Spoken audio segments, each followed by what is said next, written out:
Chào mừng mọi người đến với kênh Thái Sinh Tồn. Hôm nay chúng ta sẽ cùng theo dõi hành trình dựng một căn nhà bán âm dưới lòng đất đẹp đến kinh ngạc giữa rừng sâu. Chỉ với vài dụng cụ đơn giản, cô gái trẻ bắt đầu biến khu đất hoang thành nơi trú ẩn trong mơ.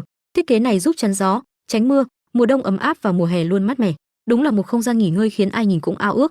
Đặc biệt, buổi tối còn có những bữa ăn thơm ngon ngay giữa thiên nhiên hoang dã. Sau khi chọn được một khoảng đất trống giữa khu rừng, cô gái nhanh chóng bắt tay vào công việc. Mục tiêu của cô là tự tay dựng nên một căn nhà gỗ nhỏ dành riêng cho mình.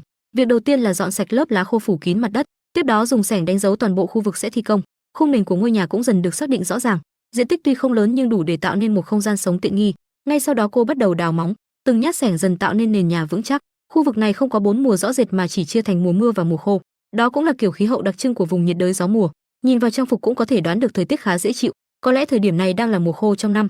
Đất rừng lúc này khô ráo hơn nên việc thi công cũng thuận lợi hơn nhiều. Cô dùng xẻng làm tơi lớp đất cứng trước khi đào sâu xuống. Do nền đất khá chắc nên mọi công đoạn đều phải thực hiện thật cẩn thận, không thể nóng vội nếu muốn nền móng đạt độ bền cao. Trước tiên cô đào một hố chữ nhật sâu khoảng 10 cm, sau đó tiếp tục mở rộng xuống phía dưới, độ sâu nhanh chóng tăng lên khoảng 30 cm. Chiếc hố lúc này đã cao gần đến bắp chân. Tiếp theo cô tiến vào rừng để tìm những thân cây phù hợp. Giữa thiên nhiên, thứ dồi dào nhất chính là nguồn gỗ. Mỗi thân cây đều có giá trị sử dụng riêng, từ thân lớn đến cành nhỏ đều có thể tận dụng làm vật liệu xây dựng. Ngay cả những cành cây nhỏ nhất, gom lại cũng đủ để nhóm lửa nấu ăn và sưởi ấm. Trong thiên nhiên, hầu như không có thứ gì là vô dụng. Cô lựa chọn những thân cây thẳng và chắc chắn, chừng đó vật liệu là quá đủ để dựng một căn nhà nhỏ. Những thân gỗ được cắt thành từng đoạn theo kích thước, đầu mỗi cọc đều được vót nhọn thật cẩn thận, rồi lần lượt đóng sâu xuống nền đất xung quanh hố móng. Khung móng của căn nhà bắt đầu hiện rõ. Những thân gỗ dài hơn sẽ được giữ lại để làm cột chịu lực, những thân gỗ dài sẽ được giữ nguyên để làm các cột chịu lực chính cho căn nhà. Từng cột được dựng thẳng và cố định chắc chắn quanh hố móng. Đây sẽ là điểm tựa vững chắc cho toàn bộ phần mái phía trên. Các thanh ngang lần lượt được liên kết, tạo thành một bộ khung vô cùng cứng cáp. Khung nhà dần hiện lên rõ nét, mọi chi tiết đều được bố trí cân đối dọc theo phần móng đã đào. Tiếp theo là gia cố thêm các thanh ngang phía dưới. Toàn bộ hệ khung lúc này đã liên kết thành một thể thống nhất. Có thể thấy cô gái đã tính toán rất kỹ ngay từ đầu. Cô quyết định hoàn thiện khung xương trước rồi mới dựng các bức tường. Đây là cách thi công rất hợp lý, nhờ vậy tiến độ xây dựng cũng trở nên nhanh và chính xác hơn. Tuy nhiên công đoạn này không hề đơn giản, mọi kích thước và kết cấu đều phải được tính toán từ trước, ngay cả chiều dài của từng thanh gỗ cũng phải đồng đều. Sai lệch chỉ một chút cũng có thể ảnh hưởng cả công trình, bởi mỗi thanh gỗ đều liên kết chặt chẽ với nhau, tạo nên bộ khung hoàn chỉnh của căn nhà. Chỉ cần một vị trí lắp sai, toàn bộ kết cấu sẽ mất đi sự cân bằng, không khỏi khiến người xem tò mò liệu cô gái có từng học về kiến trúc hay không. Bởi ngay giữa rừng sâu, cô vẫn tạo nên một công trình vô cùng khoa học và đẹp mắt. Mọi chi tiết đều được bố trí rất cân xứng, khung nhà không hề mang cảm giác thô sơ như thường thấy. Thiết kế là sự kết hợp hài hòa giữa mái vòm và kết cấu hình thang. Quan sát tổng thể căn nhà, có thể thấy chiều cao vừa phải, phần nổi trên mặt đất chỉ khoảng 1m6, nhưng kết hợp với phần hầm bên dưới, không gian sử dụng bên trong rộng rãi hơn rất nhiều. Với chiều cao của cô gái, thiết kế này gần như vừa khít, đứng bên trong vẫn hoàn toàn thoải mái, không hề bị vướng phần mái. Sau nhiều giờ làm việc liên tục, bộ khung của căn nhà cuối cùng cũng hoàn thiện, cả cửa ra vào và cửa sổ đều đã được chừa sẵn. Đây sẽ là nền tảng để hoàn thiện các hạng mục tiếp theo. Việc tiếp theo cô thực hiện là xây dựng khu bếp, bởi lửa là yếu tố không thể thiếu khi sinh tồn. Nếu không có nơi nấu ăn và sưởi ấm thì rất khó sống lâu dài giữa thiên nhiên. Muốn bám trụ lâu dài giữa rừng thì trước hết phải có một căn bếp thật ổn định. Đó cũng là lý do cô quyết định xây bếp ngay lúc này. Nếu chờ đến khi hoàn thiện tường và mái mới làm, không gian chật hẹp sẽ khiến mọi thao tác trở nên khó khăn và mất rất nhiều thời gian. Ngay cả việc ghi hình cũng sẽ bất tiện hơn rất nhiều. Vì vậy cô quyết định bắt tay thực hiện ngay. Nếu là nhiều người khác, có lẽ chỉ cần đắp tạm một chiếc bếp đất là đã đủ để nấu ăn rồi. Nhưng cô gái này lại muốn tạo nên một công trình chỉn chu và bền vững hơn. Cô quyết định xây hẳn một chiếc bếp gạch kiêm lò hun khói vô cùng chuyên nghiệp. Muốn vậy trước tiên phải tự làm gạch. Cô bắt đầu thu gom đất sét ngay gần khu vực dựng nhà, sau đó trộn cùng nước suối cho thật dẻo. Hỗn hợp bùn được đổ vào khuôn gỗ đã chuẩn bị sẵn. Chiếc khuôn này giúp tạo ra những viên gạch có kích thước đồng đều. Mỗi lần ép khuôn sẽ tạo được 2 viên gạch, kích thước gần giống những viên gạch xây nhà thông thường. Cô cứ kiên nhẫn lặp lại từng công đoạn, chẳng mấy chốc hơn 50 viên gạch đã được xếp ngay ngắn dưới ánh nắng. Lúc này trời cũng vừa sang giữa trưa, chỉ cần chờ nắng hong khô để gạch cứng lại là có thể sử dụng. Ngay từ khi đào móng, cô đã chủ động chừa sẵn một khoảng trống bên mép hố. Đó chính là vị trí đặt bếp. Những viên gạch được xếp chồng từng lớp từ dưới lên, dần tạo thành một chiếc bếp hình chữ L rất gọn gàng. Khoảng rỗng phía trước sẽ dẫn khói ra ngoài căn nhà. Đây cũng chính là đường ống thoát khói. Sau khi hoàn thiện cô nhóm lửa để kiểm tra, quan sát xem luồng khói có thoát ra đúng như thiết kế hay không. Kết quả vượt ngoài mong đợi khi toàn bộ khói đều thoát ra rất thuận lợi. Hoàn thành căn bếp, cô tiếp tục chuyển sang dựng tường. Công đoạn này cần khá nhiều ván gỗ, một phần do cô tự khai thác, phần còn lại được mua từ thị trấn gần đó. Bởi thời gian không cho phép làm tất cả từ đầu, nếu có thêm thời gian và nhân lực, có lẽ cô sẽ tự gia công toàn bộ số gỗ này. Những tấm ván lần lượt được cố định lên khung nhà theo phương thẳng đứng, ở giữa vẫn chừa lại một ô tròn khá lớn, đó sẽ là vị trí của cửa sổ sau này. Phần gỗ nhô ra được cô cắt gọn để khung cửa sổ trở nên cân đối hơn. Sau đó tiếp tục hoàn thiện bệ cửa và bức tường phía trước. Có thể thấy toàn bộ mặt tiền của căn nhà được thiết kế theo dạng hình thang rất độc đáo. Mỗi khi lắp thêm một tấm ván, cô đều đóng đinh thật chắc vào phần khung chịu lực. Tiếng búa vang vọng khắp khu rừng yên tĩnh, đến cả những chú chim gần đó cũng giật mình bay tán loạn. Như đã nói từ trước, ngôi nhà này là sự kết hợp giữa thiết kế mái vòm và hình thang. Vì vậy từng tấm gỗ đều phải được cắt đúng kích thước trước khi lắp đặt. Điều này khiến lượng gỗ thừa xuất hiện khá nhiều. Những mẩu gỗ nhỏ tưởng chừng vô dụng lại được gom gọn sang một bên.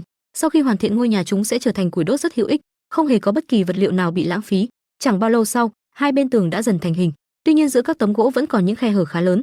Để khắc phục điều đó, cô đã chuẩn bị sẵn vật liệu cách nhiệt chuyên dụng. Nhìn lớp vật liệu màu bạc này chắc hẳn nhiều người sẽ thấy khá quen thuộc. Đây cũng chính là chất liệu thường dùng để làm túi giữ nhiệt thực phẩm. Nó vừa chống nước, chống gió vừa giữ nhiệt rất hiệu quả. Nhờ vậy không gian bên trong luôn ấm áp, đồng thời hạn chế sự thay đổi nhiệt độ giữa ngày và đêm, mang lại cảm giác dễ chịu hơn khi nghỉ ngơi. Đây chính là bí quyết giúp căn nhà luôn thoải mái suốt cả năm. Nếu yêu thích những hành trình khám phá và sinh tồn như thế này, đừng quên nhấn like, share, đăng ký kênh Thái Sinh Tồn và bật chuông thông báo để luôn đồng hành cùng những video tiếp theo nhé.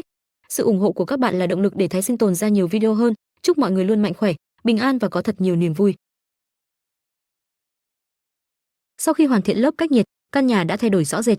Phần mái được uốn cong mềm mại như một chiếc cầu vòm. Hai bên tường cũng ôm sát lên phần mái tạo thành một khối thống nhất. Khi bước vào bên trong quan sát, hầu như không còn thấy ánh sáng lọt qua các khe hở. Điều đó chứng tỏ phần mái đã được chống nước và cách nhiệt rất tốt. Ý tưởng của cô gái thật đáng nể. Cô còn thiết kế thêm một mái hiên nhỏ phía trước căn nhà. Khu vực này vừa che nắng vừa chắn mưa rất hiệu quả, đồng thời cũng trở thành góc nghỉ ngơi ngoài trời vô cùng lý tưởng. Các bạn thấy thiết kế này thế nào? Lúc này căn nhà đã dần lộ rõ hình dáng hoàn chỉnh, tuy nhiên bên trong vẫn còn khá trống trải. Muốn nghỉ qua đêm thì chắc chắn phải có một chiếc giường, và cô lập tức bắt tay vào thực hiện. Đến cả một căn nhà còn tự tay dựng được, thì việc làm thêm một chiếc giường chắc chắn không phải thử thách quá lớn. Các bước thực hiện cũng khá đơn giản. 6 cọc gỗ được đóng xuống đất để tạo thành phần chân giường. Đây chính là bộ khung chịu lực. Sau đó các tấm ván được ghép kín lên phía trên. Một chiếc giường gỗ chắc chắn nhanh chóng hoàn thành. Tiếp theo cô ghép những tấm ván nhỏ thành một tấm lớn. Đó chính là cánh cửa của căn nhà. Cánh cửa được lắp ngay vào khung đã chuẩn bị sẵn. Bản lề và tay nắm cũng được cố định rất cẩn thận, đảm bảo cửa có thể đóng mở nhẹ nhàng và chắc chắn. Cửa sổ tròn bên cạnh được che bằng một lớp nhựa trong suốt chống nước. Tấm nhựa dày này vừa bền vừa có khả năng cách mưa rất tốt, thích hợp để làm cửa sổ giữa rừng. Từ bên trong cô vẫn có thể ngắm khung cảnh thiên nhiên bên ngoài. Chẳng mấy chốc màn đêm cũng buông xuống. Đã đến lúc chuẩn bị bữa tối đầu tiên. Lần này cô mang theo khá nhiều nguyên liệu thực phẩm, các dụng cụ nấu ăn cũng đầy đủ. Chiếc chảo nhanh chóng được đặt lên bếp lửa. Sườn heo và khoai tây được cho vào chảo dầu nóng, thêm chút gia vị, mùi thơm nhanh chóng lan tỏa khắp căn nhà gỗ. Khi món ăn chín tới, cô cắt sườn thành từng miếng vừa ăn. Sau một ngày lao động vất vả, bữa ăn này càng trở nên hấp dẫn hơn bao giờ hết. Một ly trà nóng cũng được chuẩn bị để làm ấm cơ thể. Cô trải tấm chăn cách nhiệt lên chiếc giường mới, khép lại một ngày bằng giấc ngủ yên bình giữa thiên nhiên. Khi tỉnh giấc, ánh nắng buổi sáng đã phủ kín khu rừng. Có lẽ lúc này cũng đã khoảng 8 hoặc 9 giờ sáng. Vì không mang theo đồng hồ hay điện thoại, nên cô hoàn toàn mất đi khái niệm về thời gian. Không biết mọi người có từng trải qua cảm giác này chưa? Khi không còn biết chính xác thời gian là mấy giờ, ban đầu ai cũng sẽ có chút bối rối, nhưng rồi dần dần lại cảm thấy vô cùng thư thái. Mọi thứ như chậm lại, giúp con người tận hưởng từng khoảnh khắc. Nhịp sống giữa thiên nhiên hoàn toàn khác với cuộc sống thành phố. Đó cũng là lý do nhiều người yêu thích những chuyến đi sinh tồn. Hôm nay cô sẽ tiếp tục hoàn thiện những chi tiết cuối cùng của căn nhà. Việc đầu tiên là lắp thêm một bậc thềm nhỏ ngay trước cửa ra vào. Dù không quá cần thiết nhưng lại giúp căn nhà đẹp mắt hơn rất nhiều. Đặc biệt vào những ngày mưa, mặt đất sẽ trở nên lầy lội và giày dép rất dễ bám đầy bùn đất. Có thêm một khoảng đệm trước cửa sẽ giúp việc ra vào sạch sẽ và thuận tiện hơn.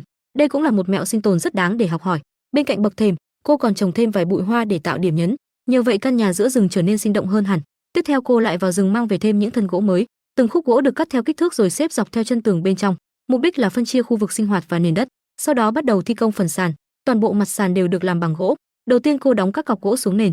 Các cọc được bố trí theo dạng lưới rất đều nhau. Phía trên tiếp tục lắp thêm các thanh đỡ để gia cố kết cấu. Sau đó những tấm ván sàn được ghép kín lại. Một mặt sàn chắc chắn nhanh chóng hiện ra. Sàn được nâng cao hơn mặt đất khoảng 5 cm. Khoảng hở này giúp hạn chế hơi ẩm từ nền đất bốc lên. Hiện tại vẫn đang là mùa khô, nhưng khi mùa mưa kéo đến thì thiết kế này sẽ phát huy tác dụng. Nhờ vậy nền nhà sẽ không bị ẩm ướt hay ngập bùn sau những cơn mưa lớn.